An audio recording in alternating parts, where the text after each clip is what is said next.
यदि मैं आपसे कहूं कि इस कटार की सहायता से इस अग्नि को बुझा दो, या इस कमंडल में उपस्थित जल से इस वस्त्र को काट दो, तो क्या यह आपके लिए संभव होगा? कभी नहीं, क्योंकि अग्नि को जल बुझाता है और वस्त्र को काटने के लिए आवश्यकता होती है तीक्ष्ण धार की।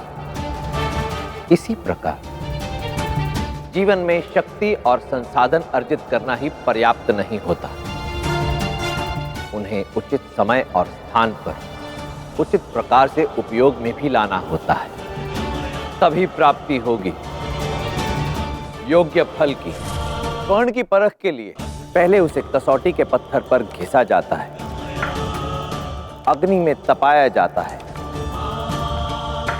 पीटा जाता है और फिर जल से शुद्ध किया जाता है। जो इन मापदंडों पर खरा उतरे वही स्वर्ण, जो ना उतरे वो तांबा।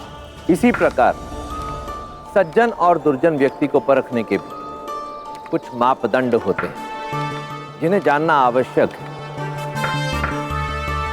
क्रोध सज्जन को भी आ सकता है, परंतु दुर्जन के विपरीत सज्जन का क्रोध सदैव अत्याचार के विरुद्ध ही होता है।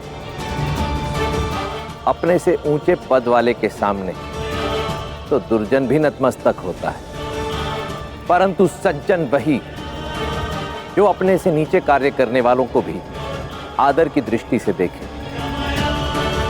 इसलिए स्वर्ण लेना हो या सज्जन का संग, इन मापदंडों पर परखने के पश्चात ही कोई निर्णय ले। ये धनुष देख रहे हैं आप, प्रत्यंचा इसका एक अत्यंत महत्वपूर्ण भाग होती है, क्योंकि संधान किए हुए बाण को ये प्रत्यंचा ही अपने लक्ष्य तक पहुंचाती है,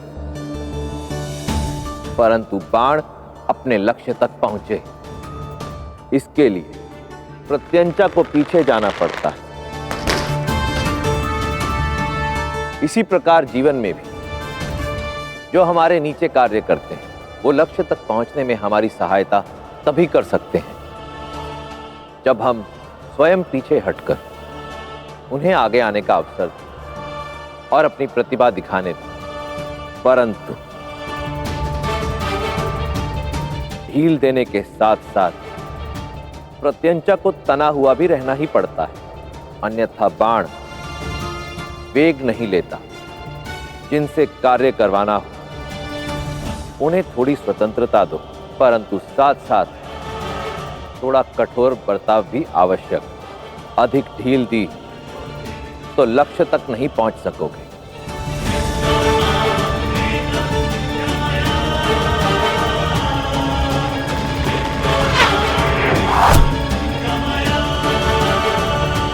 नीतियां मेरी, नियति आपकी।